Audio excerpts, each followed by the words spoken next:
Time to lift the big weights. Event 4 up next at the Brazil CrossFit Championship, and time is running out for athletes to get to the top of the overall leaderboard and onto the 2021 Noble CrossFit Games. The top 2 men and women advancing from the semifinal to Madison, Wisconsin. Sean Woodland and Annie Sakamoto here with you as we are set for the final event of day number 2 at the Brazil CrossFit Championship, and we start with the men. The overall standings coming in: Agustin Richelme, your overall leader, at 292 points, but it is close for second places. 12 points separate second from fourth. Event number 4, the barbell gets progressively heavier as we work our way through the event. The movement is the snatch.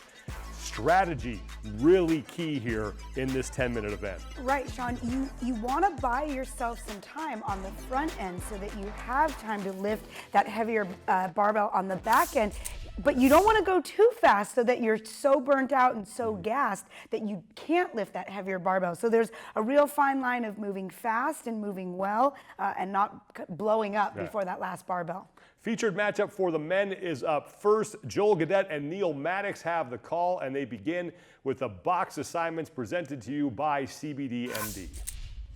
Time for some Olympic lifting. It is all about snatching here for event 4 at the Brazilian CrossFit Championships, presented by CBDMD. We're looking at the top 6 competitors after 3 events at the semifinal for South America. The event is this: Maddox, 10 snatches at 135 pounds, then a mandatory minute of rest. 10 more snatches at 185, followed by rest. 10 more snatches at 225, followed by rest. And then with the remaining time, these athletes will snatch for max reps at 245 pounds. Yeah, I mean, these guys are going to be lifting some serious weight towards the back end of this workout. But right now, it's all about quick cycling speed and just getting to the heavier barbells. When you talk about being a lifter who is strong in this particular event, now, he's not the first one to finish those first 10 snatches, but all eyes have to go to that bottom left box, and that's Gui Malheiros. Yeah, I mean, he's a young stud. I remember him in 2017. He was competing in the CrossFit Games. He was in the youth division. He put up some massive numbers in the snatch. So this is an event he was built for. Gui Malheiros, judo, BMX, surfing, and skateboarding background. I think CrossFit has worked out for him here in the long term. Trying to become the biggest name in Brazilian CrossFit. Anderon Primo, though, is pushing him in that area. Primo came into the Brazilian CrossFit Championship, Neil, as the number 2 overall seed. He told us this week that this is the event he was looking forward to most because his biggest strength, snatching and squat cleaning. So you know he's good at the bottom as well. So when it gets to having to squat snatch, he should be fine there. Oh yeah, I mean, look, he's ready to attack that barbell. He's eyeing it down, and he's ready to tear up 185. That's what he's lifting right now, and he's making it look pretty light. You've talked about greyhounds during a couple of events. He looked like a greyhound at the racetrack. They just had to lift the gate, and he was right back to that barbell. Oh man, he was sniffing it out and ready to attack. And look, he's cycling pretty fast. I mean, that's a good cycling speed. So everyone at home, if you're watching, and what I mean by cycling speed is how fast or how long does it take you to grip the bar and get it back overhead. So the least amount of time, you're going to finish the event faster. The more time you have in between there, you're going to extend the event. Well, basically decrease the reps you'll get in the event. Can we check the weight on Cerveny's bar, Neil? Top right corner of the screen. Kaique Cerveny, I mean, like, borderline was muscle snatching 185 pounds. I know, I had to look in at the screen because I was like, man, he made 185 look like 135. That was insane.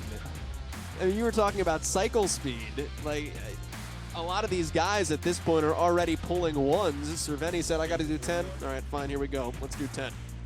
Well, what's even more impressive is that they're about to attack 225, and this is shaping out to be a close race because everyone's on their break and they look like they're all getting ready to attack the bar at the same time.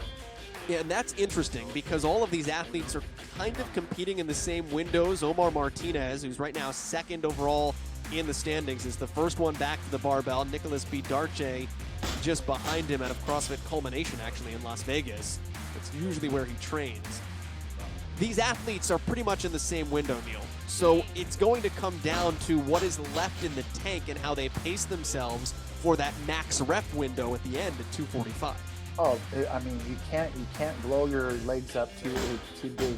You can't blow up your legs right now, because if you blow up your legs, and what I mean by that, fatigue them by squat snatching, it's going to affect you when you get to that 245-pound weight. Agustin Richelme at the top left corner of your screen. He is your leader overall in the competition. He has a second, and a first right now under his belt. You know, you talked about squat snatching, and all of these athletes have gone to squat snatching now. But Gui Malheiros, bottom left corner of your screen, makes it seem easy. Like, it's not a difficult-looking squat snatch. He drops to the bottom and then pops right back up. What impresses you about the mechanics of his lift? Just look at his pull. I mean, he stays nice and long, and right when he hits the peak of his hip extension, he pulls himself right under and has a beautiful catch. He catches with locked out arms. The bar isn't collapsing on him. He's just pulling himself right under into the receiving position. My apologies to Kaique Cerveny, by the way, when I said everyone had gone to squat snatching. I don't think he's broken parallel yet. Top right corner of your screen. We're still going power at 225 pounds. I mean, that's big time explosive hits.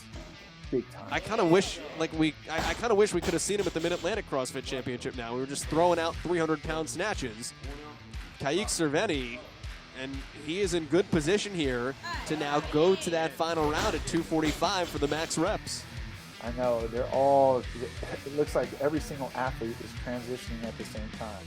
That's pretty awesome. This is going to shape out to be a great race. We've got Richelme, who comes in the #1 overall seed so far through 3 events. Omar Martinez, who was the 24th seed coming into the competition. But that's because he had 2 really bad events in the quarterfinals. Martinez, top middle of your screen. He had a 1st place, 5th place, and 21st place finish in the quarters, but then also an 82nd and a 147th. So that dragged him down to be a bubble athlete, to even be in this competition.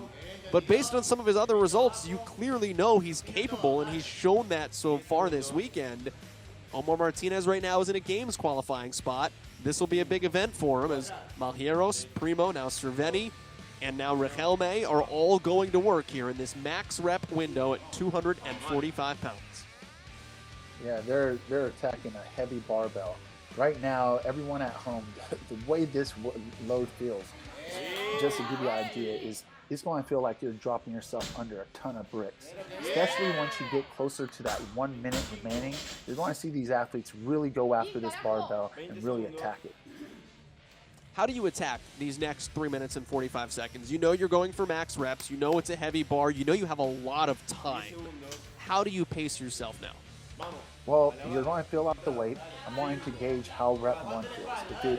If I pull myself under and it feels really heavy, I know that I have to give myself a little bit of a longer break. So maybe a 15 to a 20-second break. Now, if it feels a little bit lighter, I'm going to probably cut down on the time in which I'm going to rest. However, it's all based off of where my heart rate is and how that weight feels. Haven't seen a ton of no reps yet. That's Yeah, so one other interesting thing to throw into the equation. Yeah, so right now everyone's pretty safe. They're just There's filling one out for Primo.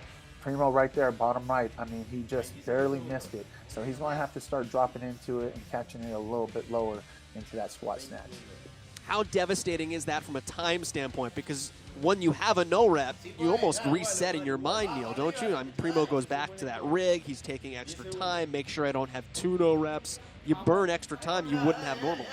Yes, I mean, you get a no rep, you're adding automatically 15 to 20 seconds onto your next lift. So if you've been resting 20 seconds each lift, you're adding additional 15 to 20 seconds. So that's going to cost you valuable reps, which are your points that are going to lead you to victory. We missed it earlier, too. Talk about adding time to your score. If you were watching the top right corner of your screen earlier, Kaique Cerveny actually had the wrong weight loaded on 1/2 of the bar. So he had to get a quick pit stop there. That cost him a few seconds. I mean, he still looks like he's power snatching the bar. I mean, he's showing some pretty good strength.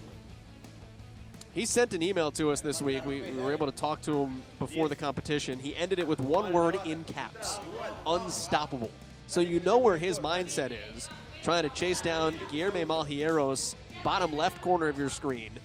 He looks unfazed, drops to the bottom of the squat and pops right back up. Neil, these are easy snatches for Gui Malheiros. Oh man, he has great mobility in his receiving position.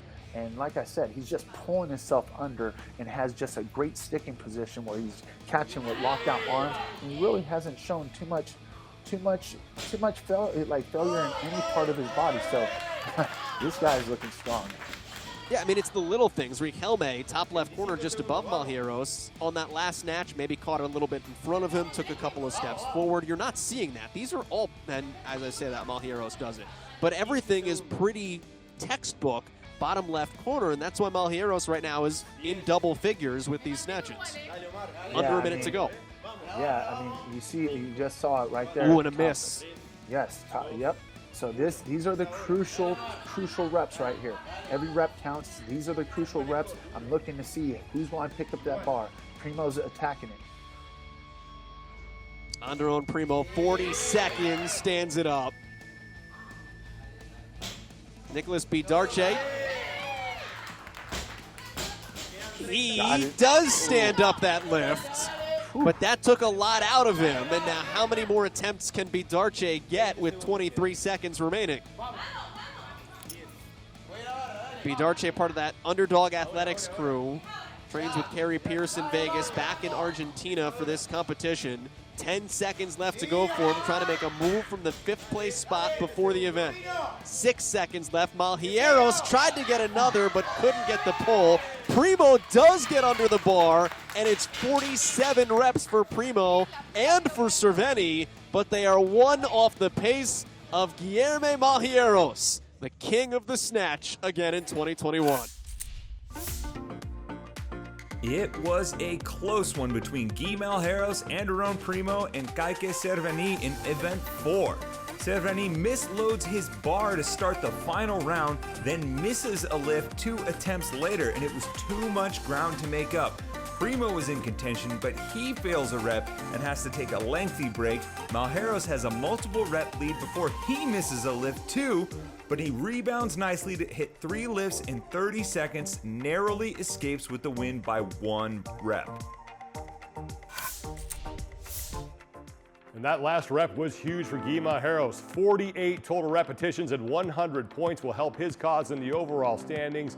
Anderon Primo and Kaique Cerveny with 47 reps each, and then Agustin Richelme, your overall leader, 44 total reps for him. Overall standings with just 2 events remaining. Agustin Richelme, still your overall leader. Gui Malheiros moves into second by 4 points over Cerveny. Omar Martinez has 336 points. Anderon Primo is in 5th place. That is the final ticket to the last chance qualifier. Nicolas Bidarte is just 8 points back of Primo for that final spot to the last chance qualifier, and he spoke with Fabio Brocco. Well, we're approaching the end of day number 2. What's your mindset for the last day? Well, I hope to see the leaderboard soon and see how they choose impact on the leaderboard, right? But I think I have to give my all. We trained for this season more than a year because the pandemic hits, and it's been like one year and a half or more training for these 4 days of competition. So just give everything we have and finish as strong as possible.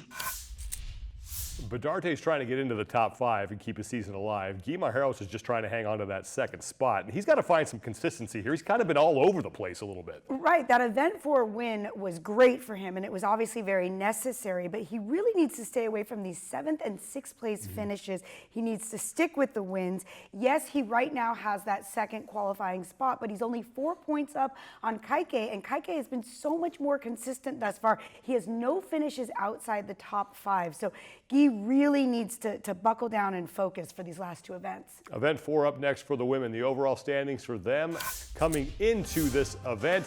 Lari Cunha, 292 points. She is securely in first place. 3 women basically vying for the top 2 spots. Victoria Campos coming into this event with a 4-point lead over Sasha Nievas. Let's get it back out to Joel Gadet and Neil Maddox for our featured matchup for the women. And we start with the box assignments presented by CBD-MD.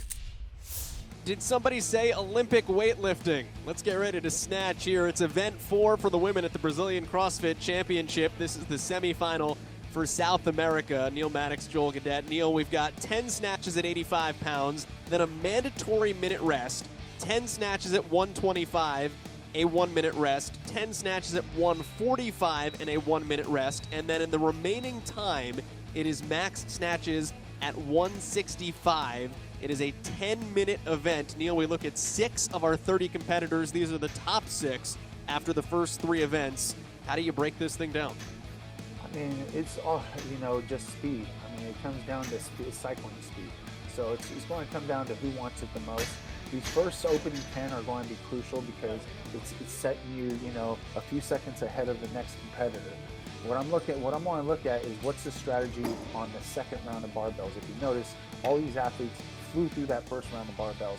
How are they going to attack that second round? Are they going to go unbroken, or are they going to go one and done? So it's going to be interesting to look at right here. And then how fast do they want to get on that bar once they do go one and done?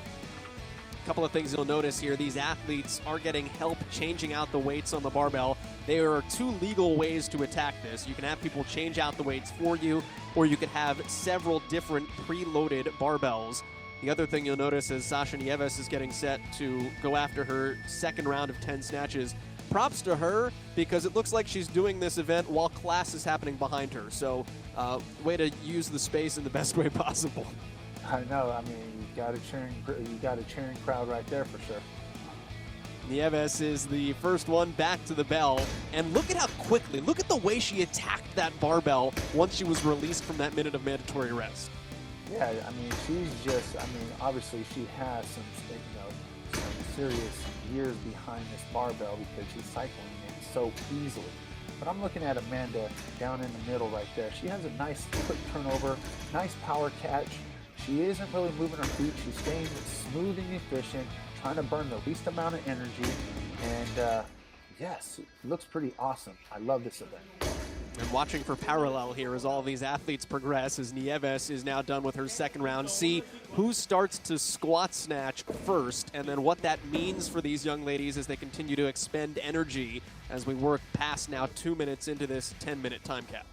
Yeah, I mean, those who stick with the power snatch as long as they can, that's going to be a faster lift, less fatiguing than the squat snatch. So that's what I'm looking at, is what athlete is going to go to that squat snatch first. And when does it start to get heavy, Neil? You look at these weights, 85, 125, 145. When do you reach that tipping point when things start to get a little hairy? Oh, 145, 225 is going to be a one that is going to be a little bit of the tipping point. You're going to get your bigger athletes who can probably cycle 1 to 2, maybe 3. But you aren't going to get anyone who's going unbroken. And if they do, I want to see how that pays for them when they get to 165, 245.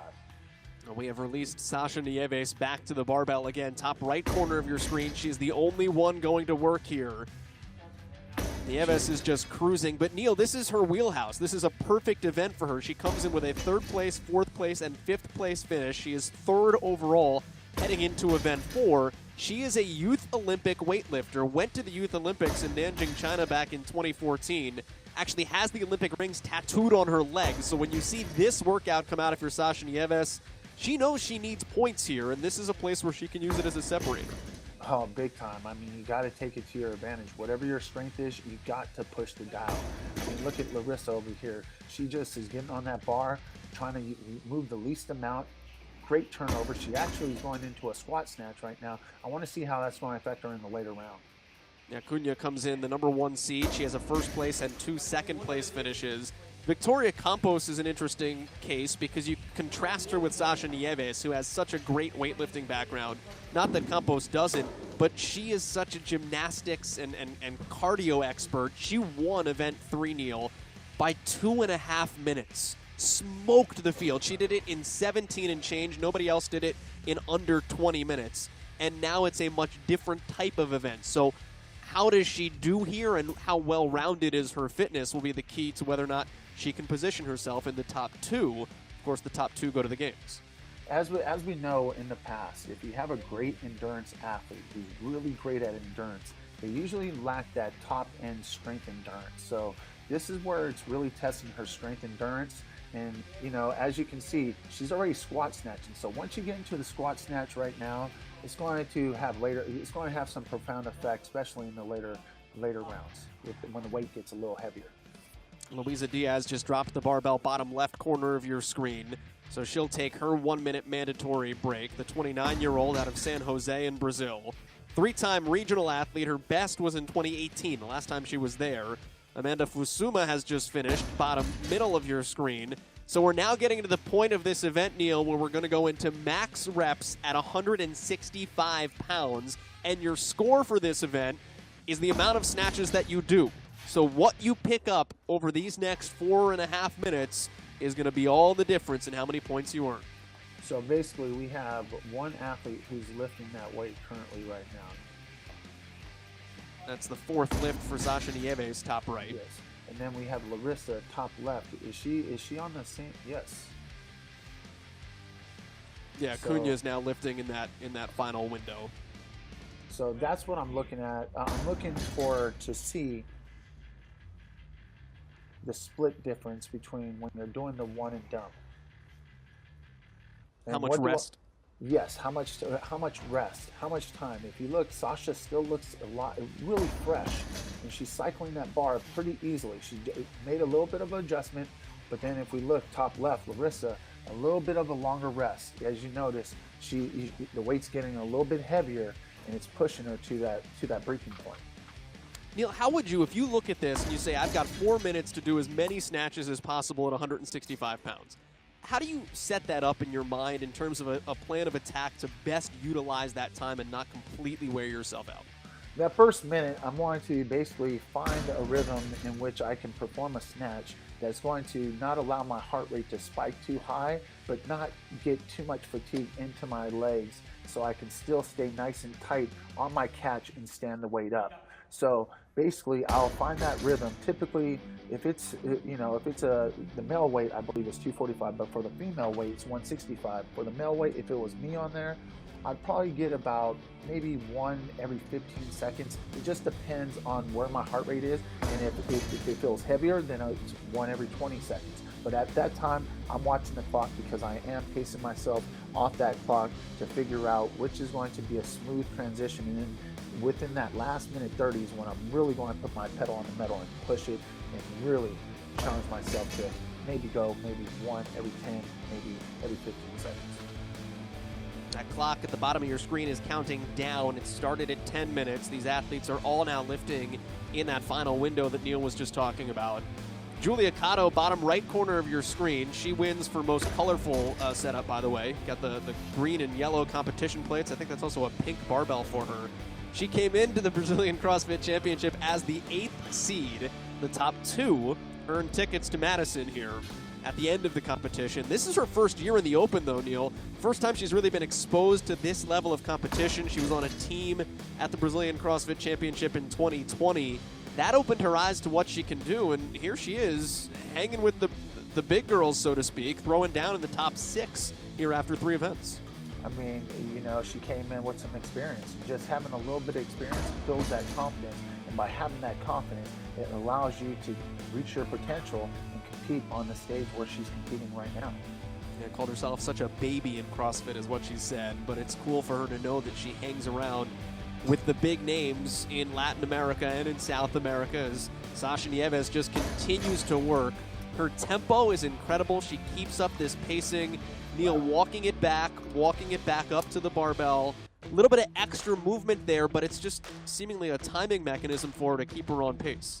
Exactly. She just takes a step back, and then once she takes that step back, literally it's like 1, 2, pause, and then she just walks right back forward and attacks it. She knows the time is counting down, so watch. Her cycle time is going to be a lot faster, and she's going to probably finish with an impressive score. Luiza Diaz, bottom left corner of your screen, having to reposition that barbell. That's also not a small thing. If you think about it, you want to control where that barbell bounces. That's extra effort. It's extra time. Amanda Fusuma does a great job to keep that thing up. Oh yeah, she dove right under that, and chased that bar and caught it. Could have walked off the stage at an Olympic lifting meet. Yep. There are 27 seconds remaining here to get in as many snatches as possible. Sasha Nieves is closing in on 20 snatches here at this final weight, 165 pounds for max reps. Nieves with 10 seconds left. How many more times can she get under this barbell? Fusuma's going to try to get one more lift in. Ooh. And it's Nieves with 1 second left. That is 21 snatches at that 165-pound weight, so 51 total. That puts her in first place amongst these 6 ladies of the 30 in the field. Big things come in small packages, and at 5 feet 2 inches, Sasha Nievas put up a huge performance in Event 4, power snatching her way through the first 3 barbells, and with her affiliate class working out behind her, the bronze medalist in weightlifting at the 2014 Summer Youth Olympics never missed a lift, hitting 21 reps at the final bar for the best score with the fastest tiebreak of any athlete, man or woman, this weekend. Sasha Nieves, 100 points, and they could not have come at a better time because you do not see Victoria Campos' name on that leaderboard.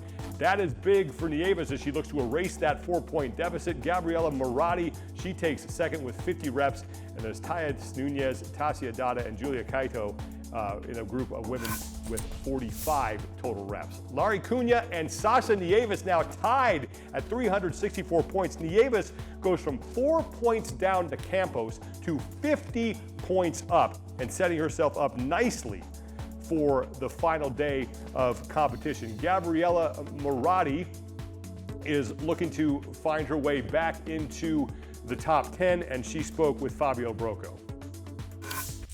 And tomorrow is our last day. What are your expectations for day number 3? My expectations is always give the best I have. I'm just 21. I think that I had a lot to give in CrossFit. I'm trying to get my best at maybe 24 because there's a lot of things that I need to work on. My cardio is not that good as the snatches. And my expectations are not like get first or second. It's to give myself the best. It's to give everything that I have and the best I have and to make everyone proud. And that's what I've been doing these 2 days. And that's what I'm going to do tomorrow. With just 2 events remaining, 2 favorites, one on the women's side, one on the men's side, in much different situations. For Melina Rodriguez, she is essentially done. Nicolas Bidarte is going to need a miracle to get into the top 2, but still alive for the last chance qualifier. Definitely. I'm most worried about Melina at this point. She's in 12th place. She's 133 points out from that qualifying position. So not only does she need to do really well, she needs a few people in front of her to do poorly, and that's just a really bad position to be in, especially with only 2 events to go. And then Bidarte, he has now slipped from 5th to 6th. He's going the wrong direction on the leaderboard. Like you said, he's only 6 points out from a qualifying position. But again, there's only 2 events to go, and you never want to be dependent on just stellar performances, but also on others that are above you doing poorly. So these 2 have a little bit of work to do. Again, Bidarte stands a little better chance for at least that last chance qualifier. Yeah, a lot to be decided on the 3rd and final day of competition at the Brazil CrossFit Championship. That's it for Event 4 for the individuals. For the Brazil CrossFit Championship, be sure to keep checking in on the CrossFit Games YouTube channel and the CrossFit Games Facebook page for our continuing coverage of the 3 virtual semifinal events that are going on this weekend. We will also have updates from the CrossFit German Throwdown and the CrossFit Lowlands Throwdown. For Annie Sakamoto, I'm Sean Woodland. Thank you so much for joining us, and we will talk to you next time.